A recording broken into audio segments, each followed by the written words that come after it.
tanpa kita sadarin, kadang-kadang kita itu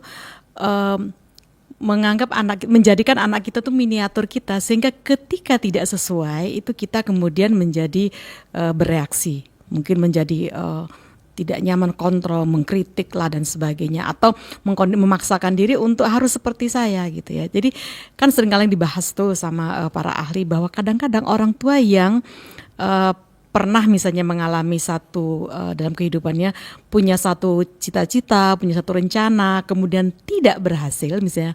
Nah itu dengan tanpa disadarin, kadang-kadang kegagalan orang tua itu harapannya anaknya yang yang akan menyelesaikannya. Padahal anak adalah anak dengan kondisi yang berbeda, punya kemampuan berbeda, punya mungkin bakat-bakat berbeda.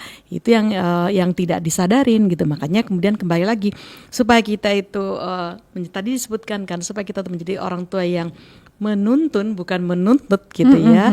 Ya, kita lihat anak kita sebagai pribadi, sehingga kita mencoba melihatnya itu adalah kita ukur anak kita dengan anak kita. Jadi anak kita ukur misalnya kan anak kita yang kemarin dengan hari ini. Tetap si A dengan si A. Bukan kemudian anak kita yang besar dengan anak kita yang tengah, atau anak kita yang tengah dengan anak kita yang kecil, bukan. Tetapi kita ukur dirinya, kita kontrol dirinya, kita lihat dirinya, kita evaluasi dirinya dengan dirinya saja.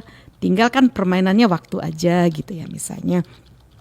Oh sebelumnya dia seperti ini, berarti harapannya setelah ini dia begini, tapi dengan dirinya. Nah kalau seperti itu otomatis anak pertama tidak akan tidak akan berkembang, itu tidak akan menjadi bukan dirinya. Yang pertama, yang kedua juga tidak akan, kalau kita pakai bahasa Jawa itu mungkin tidak akan kepontal-pontal gitu ya, karena tetap kita mengarahkannya sesuai dengan dirinya juga gitu loh, bukan orang lain, bukan siapapun. Sehingga pada akhirnya kita akan bisa melihat bahwa anak kita tuh tumbuh berkembang sesuai dengan kemampuan dirinya. Kita sebagai orang tua tinggal memberikan support, memberikan arahan gitu.